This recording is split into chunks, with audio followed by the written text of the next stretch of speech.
श्रीमन नारायण नारायण नारायण, भजमन नारायण नारायण नारायण। गोविंद मेरो है गोपाल मेरो है, श्री बांके बिहारी नंदलाल मेरो है। बांके बिहारी जय हो तुम्हारी, जय हो तुम्हारी लाला जय हो तुम्हारी। आज श्रीमद् भागवत पुराण की जय। आज हम अत्यंत प्रसन्नता है कि हम आज 50वां एपिसोड श्रीमद् भागवत का कर रहे हैं। ये बहुत ही शुभ दिन है। आज कार्तिक माह की प्रतिपदा है और आज हम ये सब 50वां एपिसोड का उत्सव मना रहे हैं। हम सोचते हैं कि भक्ति हमने की है, भक्ति हम नहीं करते, बल्कि भगवान भक्त से भक्ति कराते हैं। और भगवान की भक्ति जो भक्त सुनता है सुनाता है, भगवान भक्तों को वही चुनते हैं। वे सब भगवान ही कराते हैं और ये सब भगवान की लीला है। और हम लोग, तुम और हम तो एक माध्यम है। तो इसलिए आज सब प्रभु की लीला है। तो श्रीमद् भागवत को जागृत करने के लिए आज हम आरंभ करते हैं आज का 50वां एपिसोड। इसमें है राजा पुरंजन का शिकार खेलने और वन में जाना और रानी का कुपित होना। 26वां अध्याय, राजा पुरंजन का शिकार खेलने जाना और वन में जाना, रानी का कुपित होना। श्री नारद जी कहते हैं, हे राजन,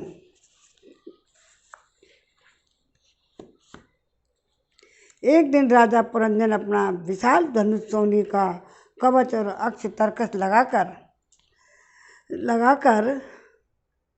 अपने 11वें सेनापति के साथ 5 घोड़ों के शीघ्रगामी रथ में बैठकर पंचग्रस्त नाम के वन में गया।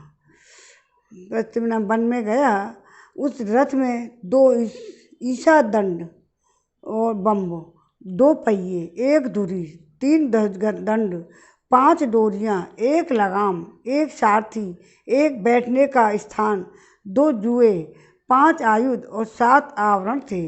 ये 5 प्रकार के से चलता था। तो उसका साजवाज सब सुनहरा था। यद्यपि राजा के लिए अपनी प्रिया को क्षणभर भी छोड़ना कठिन था, किंतु उस दिन उसे शिकार का ऐसा शौक लगा कि उसकी भी परवाह न कर वह बड़े गर्व से धनुष बाण चढ़ाकर आखेट करने लगा। इस समय आसुरी वृत्ति भर जाने से उसका चित्त बड़ा ही कठोर और दया शून्य हो गया था। इससे उसने अपने तीखे बाणों से बहुत से निर्दोष जंगली जानवरों का वध कर डाला। जिससे मांस में अत्यंत आसक्ति हो, वह राजा केवल शास्त्र प्रदर्शित कर्मों के लिए वन में जाकर आवश्यकता अनुसार अनिषिद्ध पशुओं का वध करे, व्यर्थ पशु हिंसा न करे। शास्त्र इस प्रकार के उच्छृंखल प्रवृत्ति को नियंत्रित करता है। हे राजन, जो विद्वान इस प्रकार का शास्त्र नियत कर्मों का आचरण करता है, वह उस कर्मानुष्ठान से प्राप्त हुए ज्ञान के कारणभूत कर्मों से लिप्त नहीं होता। नहीं तो मनमाना कर्म करने से मनुष्य अभिमान के वशीभूत होकर कर्मों में बन जाता है तथा गुण प्रभाव रूप संसार चक्र में पड़कर विवेक बुद्धि के नष्ट हो जाने से आश्रम योनियों में जन्म लेता है। पुरंजन के तरह तरह के पंख वाले बाणों से छिन्न भिन्न होकर अनेकों जीव बड़े कष्ट के साथ प्राण त्यागने लगे। उसका वह निर्दयतापूर्ण जीव संहार देखकर सभी दयालु पुरुष बहुत दुखी हुए। वे इसे सहन नहीं कर सके। इस प्रकार वहाँ खरगोश, सुआ जैसे नीलगाय, कृष्ण मृग, साई तथा बहुत से वेद पशुओं का वध करते करते राजा पुरंजन बहुत थक गया। वह भूख प्यास से अत्यंत निश्चिल हो वन से लौटकर राजमहल में आया वहाँ उसने यथा योग्य रीति से स्नान और भोजन से निवृत्त हो कुछ विश्राम करके थकान दूर की।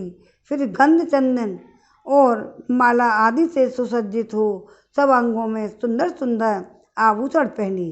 तब उसे अपनी प्रिया की याद आई। वह भोजन आदि से तृप्त, हृदय में आनंद मत से उन्मत्त, काम से व्यथित होकर अपनी सुंदरी भार्या को ढूंढने लगा, किंतु उसे वहाँ कहीं भी दिखाई नहीं दी। प्राचीन वह तब उसने चित्त में कुछ उदास होकर अंतःपुर की स्त्रियों से पूछा, हे सुंदरियों, अपनी स्वामिनी के सहित तुम सब पहले की तरह ही कुशल से सो होना। क्या कारण है आज इस घर की संपत्ति पहले जैसी सुहावनी नहीं जान पड़ती। घर में माता अथवा पति परायण भार्या ना हो तो वह घर बिना पहिए के रथ के समान हो जाता है। फिर उसमें कौन बुद्धिमान दीन पुरुष के समान रहना पसंद करेगा। अतः बताओ वो सुंदरी कहाँ है जो दुख समुद्र में डूबने पर मेरी विवेक बुद्धि को पद पद पर जागृत करके मुझे उस संकट से उबार लेती है। स्त्रियों ने कहा, है नरनाथ, मालूम नहीं आज आपकी प्रिया ने क्या ठानी है। शत्रु दमन देखिए, वे बिना बिछोने के पृथ्वी पर ही पड़ी हुई हैं। श्री नारद जी कहते हैं, हे राजन, उस स्त्री के संग से राजा पुरंजन का विवेक नष्ट हो चुका था, इसलिए अपनी रानी को पृथ्वी पर अस्त व्यस्त अवस्था में पड़ी देखकर वह अत्यंत व्याकुल हो गया। उसने दुखित हृदय से उसे मधुर वचनों द्वारा बहुत समझाया, किंतु उसे अपनी प्रेयसी के अंदर अपने प्रति प्रणय कोप का कोई चिन्ह नहीं दिखाई दिया। फिर तुम्हारी तरह उसे भी अनेक प्रकार के भोगों की कामना से यज्ञ की दीक्षा ले तरह तरह की पशु हिंसा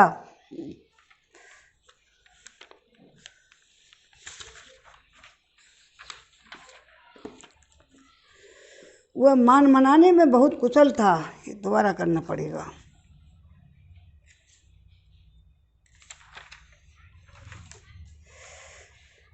उसने दुखित हृदय से उसे मधुर वचनों द्वारा बहुत कुछ समझाया, किंतु उसे अपनी प्रेयसी के अंदर अपने प्रति प्रणय कोप का कोई चिन्ह नहीं दिखाई दिया। वह मनाने में भी बहुत कुशल था, इसलिए अब पुरंजन ने धीरे धीरे उसे मनाना आरंभ किया। उसने पहले उसके चरण छुए, फिर गोद में बिठाकर बड़े प्यार से कहने लगा। पुरंजन बोला, हे सुंदरी, वे सेवक तो निश्चय ही बड़े अभागे हैं जिनके अपराध करने पर स्वामी उन्हें अपना समझकर शिक्षा के लिए उचित दंड नहीं देते। सेवक को दिया हुआ स्वामी का दंड तो उस पर बड़ा ही अनुग्रही होता है। जो मूर्ख हैं उन्हीं को क्रोध के कारण अपने हितकारी स्वामी के किए हुए उस उपकार का पता नहीं चलता। सुंदर दंतवली और मनोहर बहुत से शोभा पाने वाली मनुष्यनी, अब वह क्रोध दूर करो। एक बार मुझे अपना समझकर प्रणय भार और लज्जा से झुका हुआ एवं मधुर मुस्कान वही चितवन से सुशोभित अपना मनोहर मुखड़ा दिखलाओ। अहो, भ्रमर पंक्ति के समान नीली अलकावली, उन्नत नाचिका और सुमधुर वाणी के कारण तुम्हारा यह मुखारविंद कैसा मनमोहक है। तुम्हारा कोई अपराध किया हो तो उसे बताओ। यदि वह अपराधी ब्राह्मण कुल का नहीं है तो मैं उसे अभिदंड देता हूँ। मुझे तो भगवान के भक्तों को छोड़कर त्रिलोकी में अथवा उससे बाहर ऐसा कोई नहीं दिखाई देता जो तुम्हारा अपराध करके निर्भय और आनंदपूर्वक रह सके। हे प्रिय, मैंने आज तक तुम्हारा मुख कभी तिलकहीन, उदास और मुरझाया हुआ, क्रोध के कारण डरावना, कांतिहीन, स्नेह शून्य नहीं देखा और नहीं देखा और मुझे तो भगवान के भक्तों को छोड़कर त्रिलोकी में अथवा उससे बाहर ऐसा कोई नहीं दिखाई देता जो तुम्हारा अपराध करके निर्भय और आनंद पूर्वक रह सके।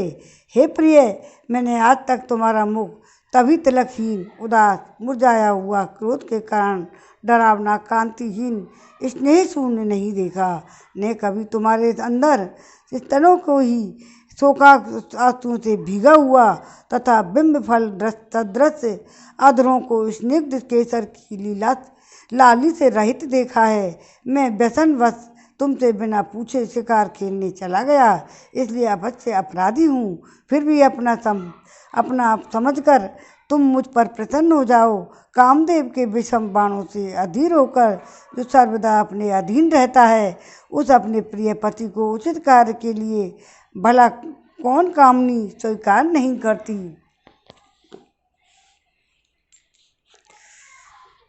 श्रीमन नारायण नारायण नारायण, नारायण नारायण नारायण। अब 27वां अध्याय पुरंजनपुरी पर चंडवेग की चढ़ाई तथा काल कन्या का चरित्र।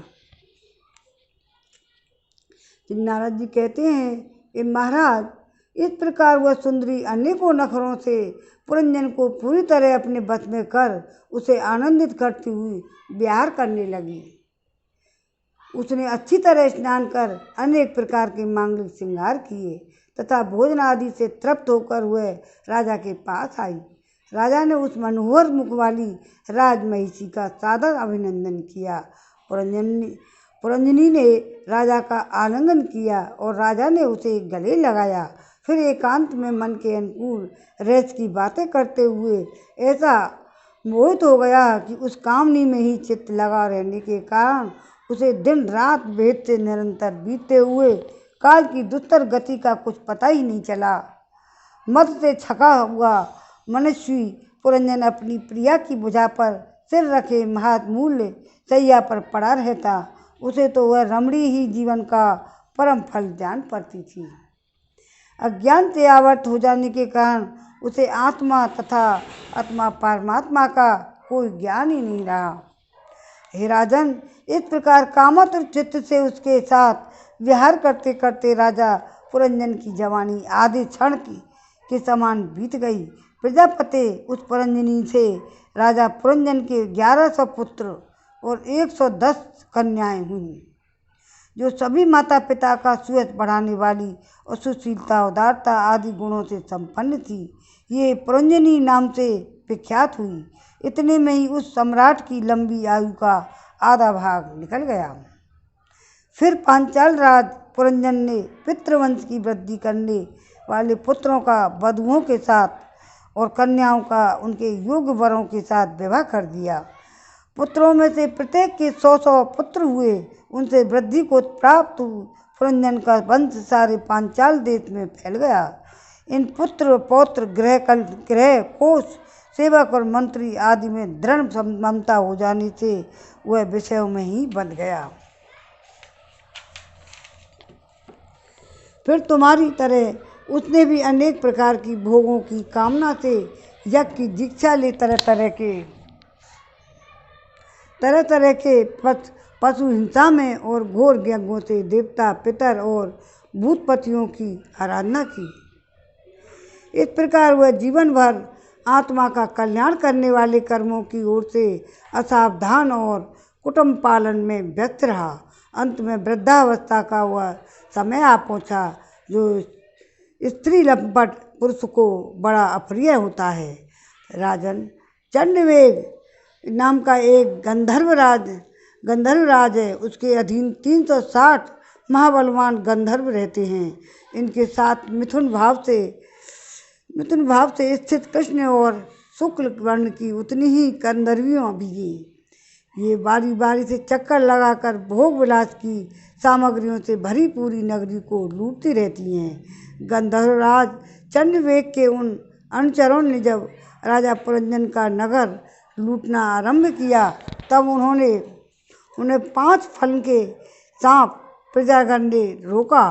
यह पुरंजनपुरी की चौकसी करने वाला महाबलवान सर्प 100 वर्ष तक अकेला ही उन 720 गंधर्वियों से युद्ध करता रहा। बहुत से वीरों को साथ अकेले ही युद्ध करने के कारण अपने एकमात्र संबंधी प्रजानगर की बलहीन हुआ देखकर राजा पुरंजन को अपने राष्ट्र और नगर में रहने वाले अन्य बांधवों के सहित बड़ी चिंता वह इतने दिनों तक पांचाल देश के उस नगर में अपने दूतों द्वारा लाए हुए कर को लेकर विषय भोगों में मस्त रहता था।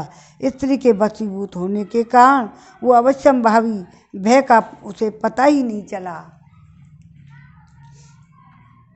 वर्तमान इन्हीं दिनों काल की एक कन्या वर की खोज में त्रिलोकी के भटकती रही, फिर भी उसे किसी ने स्वीकार नहीं किया।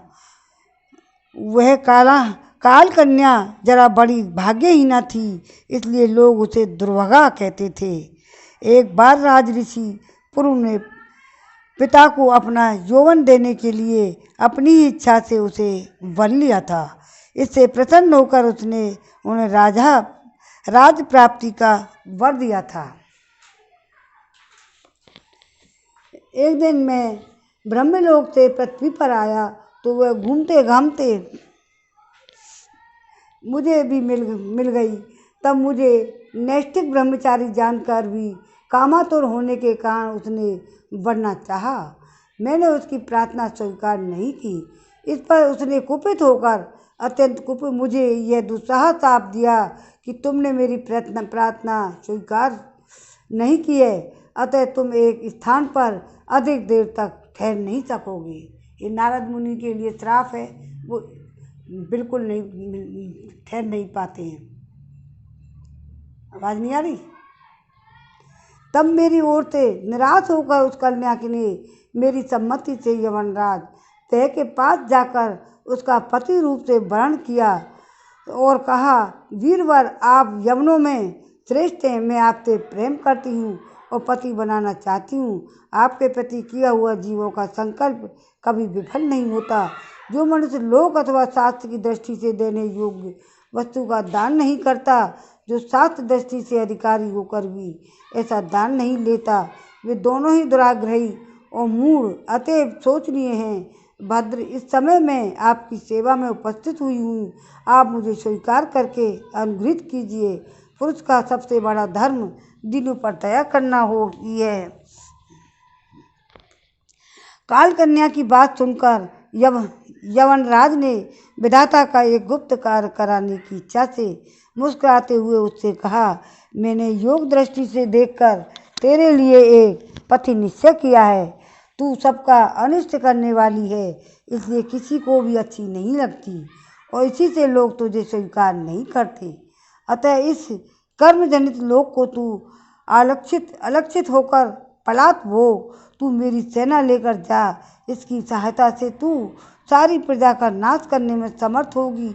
कोई भी तेरा सामना न कर सकेगा। यह प्रज्वार नाम का मेरा भाई है और तू मेरी बहन बन जा। तुम दोनों के साथ में अव्यक्त गति से भयंकर सेना लेकर सारे लोकों में विचरूंगा।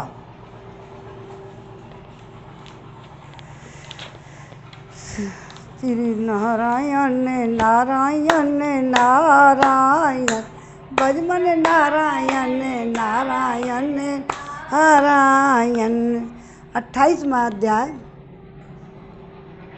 पुरंजन की स्त्री योनि की प्राप्ति और अभिज्ञात उपदेशों से उसका मुक्त होना।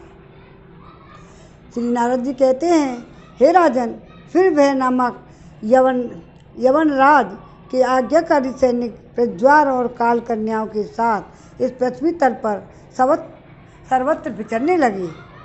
एक बार उन्होंने बड़े वेग से बूढ़े सांप से सुरक्षित और संसार की सब प्रकार की सुख सामग्रियों से संपन्न पुरंजनपुरी को घेर लिया। तब जिसके चंगुल में फंसकर पुरुष शीघ्र ही निस्सार हो जाता है, वह काल कन्या बलात् उस पुरी की प्रजा को भोगने लगी। उस समय यवन भी काल कन्या के द्वारा भोगी जाती हुई उस पुरी में चारों ओर से छिन्न भिन्न द्वारों में घुसकर उनका विध्वंस करने लगे। पुरी के इस प्रकार पीड़ित किए जाने पर उसके स्वामित्व का अभिमान रखने वाला ममताग्रस्त बहुकुटुंबी राजा पुरंजन को भी नाना प्रकार के कलेश सताने लगे। काल कन्या के आलिंगन करने से उसकी सारी स्त्री नष्ट हो गई और अत्यंत विषयाशक्त होने के कारण वह दीन हो गया उसकी सारी विवेक शक्ति नष्ट हो गई। गंधर्व यवनों ने बलात् उसका सारा ऐश्वर्य लूट लिया। उसने देखा कि सारा नगर नष्ट भ्रष्ट हो गया है। पुत्र पौत्र भृत्य और अमात्य वर्ग प्रतिकूल होकर अनादर करने लगे। स्त्री शून्य स्नेह शून्य हो गई। मेरी देह को काल कन्या ने बस में कर रखा है और पांचाल देश शत्रुओं के हाथ में पड़कर भ्रष्ट हो गया। यह सब देखकर राजा पुरंजन अपार चिंता में डूब गया। उसे उस विपत्ति से छुटकारा पाने का कोई उपाय नहीं दिखाई दिया। तो काल कन्या ने उन्हें निस्सार कर दिया था। उन्हीं भोगों की लालसा से वह दीन था। अपनी पारलौकिक गति और बंधुजनों की स्नेह में वंचित रहकर उसका चित्त केवल स्त्री और पुत्र के लालन पालन में ही लगा हुआ था। और ऐसी अवस्था में उसने उनसे बिछड़ने की इच्छा न होकर भी उसे पुरी को छोड़ने के लिए बाध्य होना पड़ा, क्योंकि उसे गंधर्व और यवनों ने घेर रखा था तथा काल कन्या ने कुचल दिया था।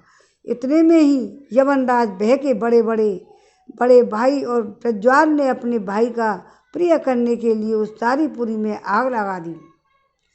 जब वह नगरी जलने लगी तब पूर्ववासी सेवक वृंद, संतान वर्ग, कुटुंब की स्वामिनी के सहित कुटुंब वत्सल पुरंजन को बड़ा दुख हुआ। नगर को काल कन्या के हाथों में पड़ा दे उसकी रक्षा करने वाले सर्प को भी बड़ी पीड़ा हुई, क्योंकि उसके निवास स्थान पर भी यवनों ने अधिकार कर लिया था और प्रज्वाल उस पर भी आक्रमण कर रहा था। जब उस नगर की रक्षा करने में वह सर्वथा असमर्थ हो गया, तब जिस प्रकार जलते हुए वृक्ष के कोटर में रहने वाले उस सर्प उससे निकल जाना चाहते थे, उसी प्रकार उसने भी महान कष्ट से कांपते हुए वहाँ से भागने की इच्छा की।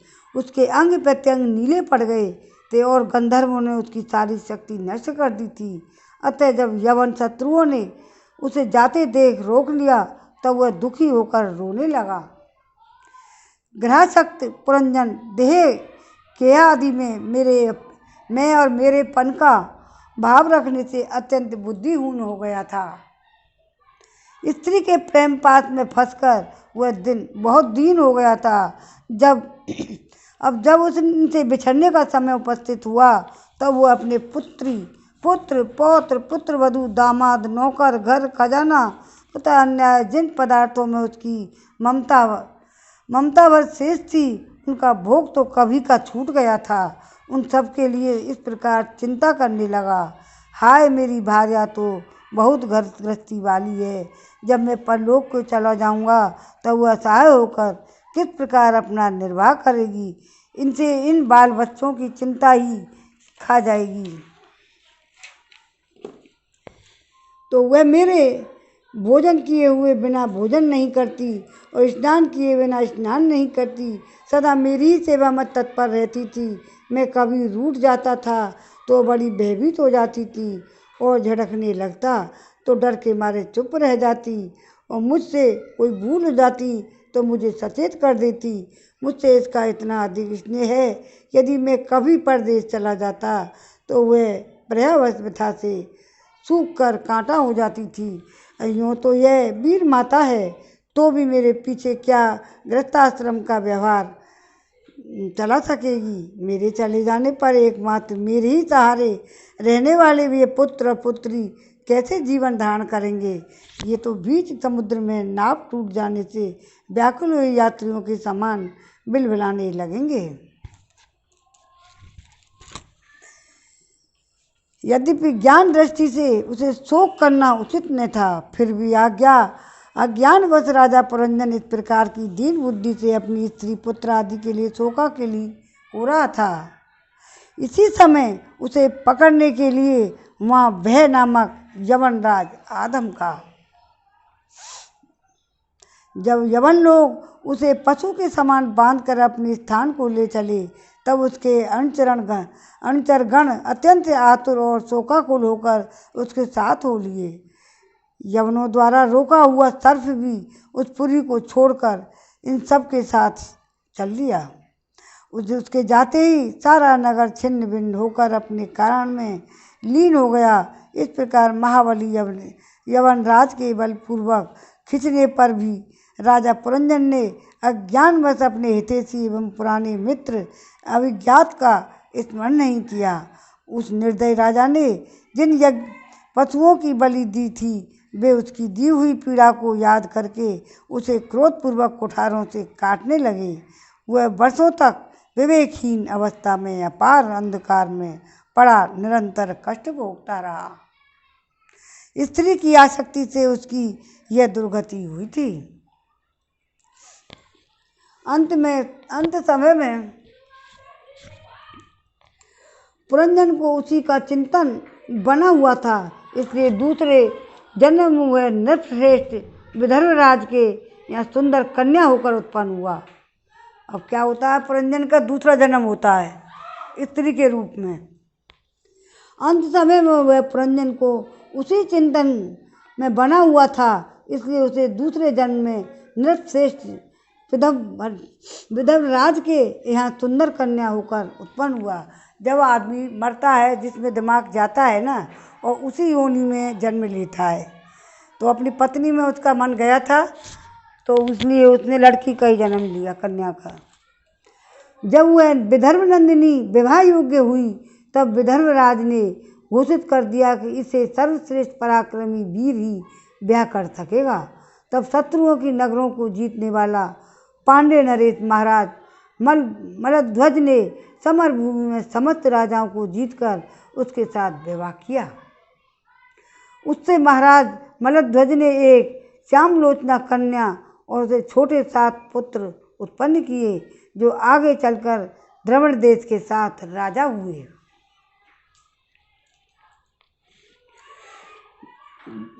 राजन फिर उनमें से प्रत्येक पुत्र के बहुत बहुत पुत्र उत्पन्न हुए, जिनके वंशधर इस पृथ्वी को मनवंतरों के अंत तक उसके बाद भी भोगेंगे। राजा मलध्वज को की पहली पुत्री बड़ी प्रगतिशीला थी, उसके साथ अगस्त्य ऋषि का विवाह हुआ। उससे उनके दृढ़च्युत नाम का पुत्र हुआ। दृढ़च्युत के इद्मुवहा हुआ। अंत में राज ऋषि मलध्वज पृथ्वी को पुत्रों में बांटकर भगवान श्री कृष्ण की आराधना करने की इच्छा से मलय पर्वत पर चले गए।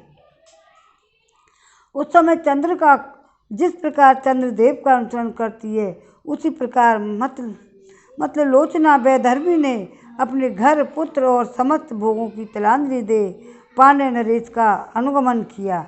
वहाँ चंद्रवसा, ताम्रपाणी और बटोदका नाम की 3 नदियाँ थीं। उनके पर्वत पवित्र जल में स्नान करके वे प्रतिदिन अपने शरीर और अंतःकरण को निर्मल करते थे। वहाँ रहकर उन्होंने कंदमूल, फल, पुष्प, पत्ते, तृण, जल से ही निर्वाह करते हुए बड़ा कठोर तप किया। इससे धीरे धीरे उनका शरीर बहुत सूख गया। महाराज मलध्वज ने सर्वत्र समदृष्टि रखकर शीत, उष्ण, वर्षा, वायु, भूख, प्यास, प्रिय, अप्रिय, सुख, दुखादि सभी द्वंद्वों को जीत लिया। तप और उपासना से वासनाओं को निर्मूल कर यम नियमादि द्वारा इंद्रिय, प्राण, मन को बस में करके वे आत्मा में ब्रह्म भावना में करने लगे।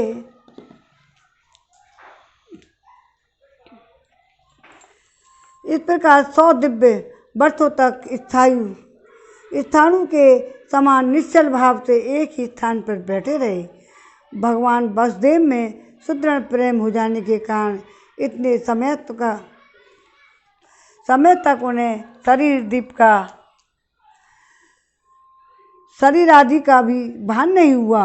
राजन, गुरु स्वरूप साक्षात श्री हरि के उपदेश किए हुए तथा अपने अंतःकरण में जब सब स्फुरित होने वाले विशुद्ध विज्ञान दीपक से उन्होंने देखा कि अंतःकरण की गति का प्रकाश आत्मा स्वप्नावस्था की भांति देहादि समस्त उपाधियों में व्याप्त हो,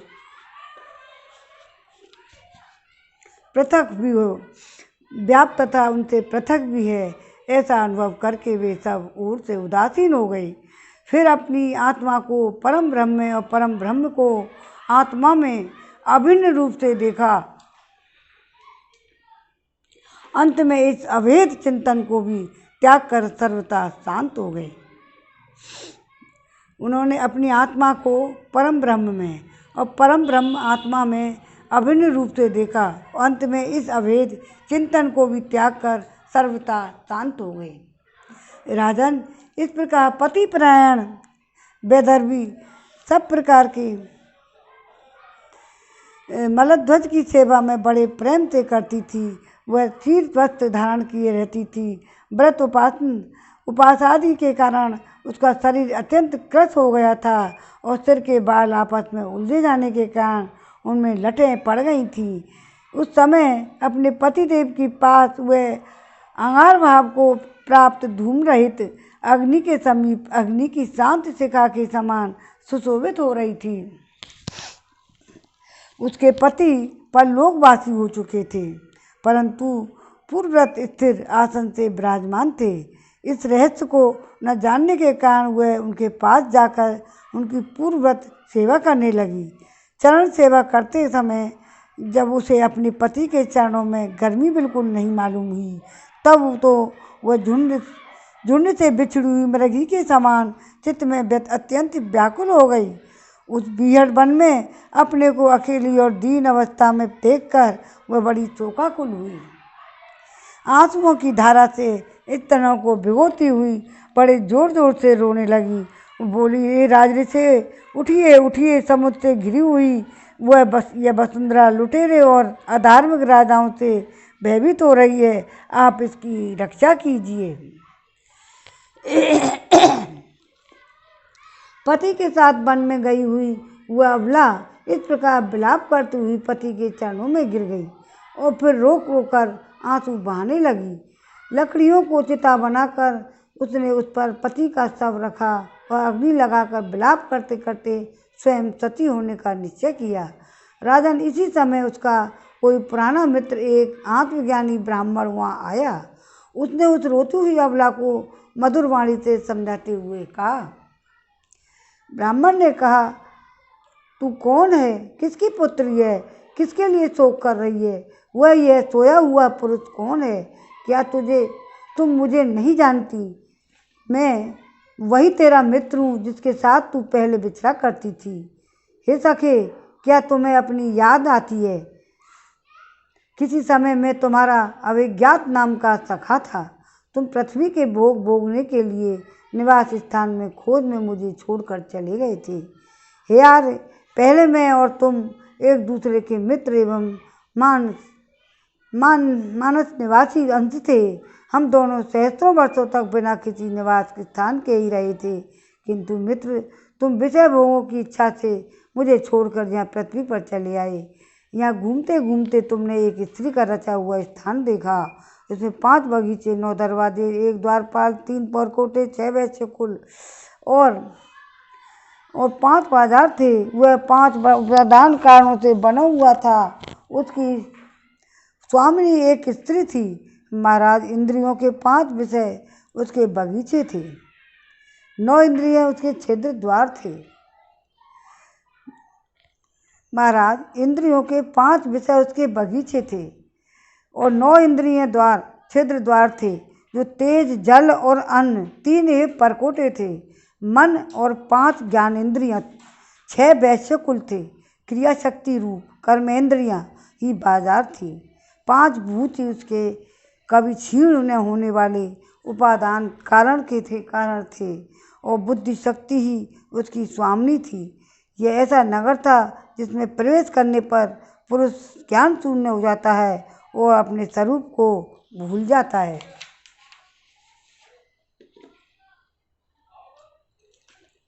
भाई, उस नगर में उसकी स्वामिनी फंदे में पड़कर उसके साथ विहार करते करते तुम भी अपने स्वरूप को भूल गए। उसी के संग से तुम्हारी यह दुर्दशा हुई है।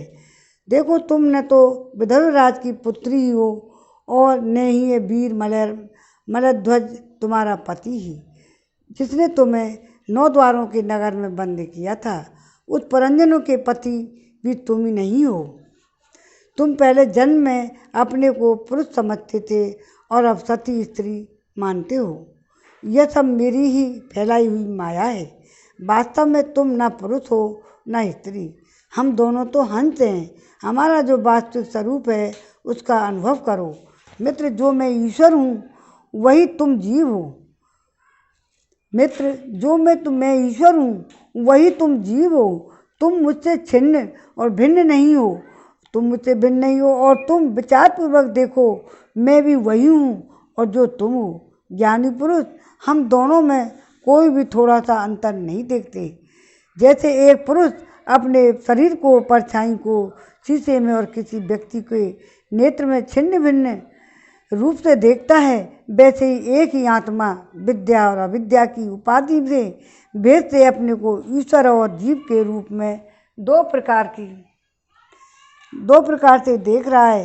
इस प्रकार जब हंस ईश्वर ने उसे सावधान किया तब वह मानसरोवर का हंस जीव अपने स्वरूप में स्थित हो गया। उसे अपने मित्र के बिछो से भूला हुआ आत्मज्ञान फिर से प्राप्त हो गया। वो पुरंजन स्त्री बना हुआ था ना दूसरे जन्म में, वो बताया जब उनको ब्राह्मण बन के हंस था पहले। फिर प्राचीन भरी मैंने तुम्हें परोक्ष रूप से यह आत्मज्ञान का दिग्दर्शन कराया है, क्योंकि जगतकर्ता जगदीश्वर को परोक्ष वर्णनी अधिक प्रिय है। आज का प्रसंग यहीं विराम करते हैं। कल पढ़ेंगे 29वां अध्याय। नारायण नारायण भजमन नारायण नारायण नारायण श्रीमन नारायण नारायण नारायण गोविंद मेरो है गोपाल मेरो है। श्री भागवत भगवान की है आरती, पापियों को पाप से है तारती। श्री भागवत भगवान की है आरती, पापियों को पाप से है तारती। ये अमर ग्रंथ, ये मोक्ष, ये पंचम वेद निराला, नव ज्योति जगाने वाला। ये अमर ग्रंथ, ये मुख्य पंथ, ये पंचम वेद निराला, नव ज्योति जगाने वाला। हरि गाने ही वरदाने ही, जग की मंगल की आरती। पापियों को पाप से है तारती, श्री भागवत भगवान की है आरती। पापियों को पाप से है तारती। ये शांति गीत पावन पुनीत सा कोप मिटाने वाला, हरि दरस दिखाने वाला। ये शांति गीत पावन पुनीत सा कोप मिटाने वाला, हरि दरस दिखाने वाला। है सुख करनी है दुख हरनी, मधुसूदन की आई। पापियों को पाप से है तारती, श्री भागवत भगवान की आरती। पापियों को पाप से है तारती। मधुर बोल जग फंद को मार्ग दिखाने वाला, सिंदूरी को बनाने वाला। ये मधुर बोल जग फंद खोर, सन्मार्ग दिखाने वाला, बिगड़ी को बनाने वाला। ये राम यही घनश्याम यही, मधु की महिमा की आरती। पापियों को पाप से है तारती, श्री भागवत भगवान की है आरती। पापियों को पाप से है तारती। ओम नमो भगवते वासुदेवाय नमः की जय। श्री भागवत भगवान जी की जय। आज के आनंद की जय। जय जय श्री राधे।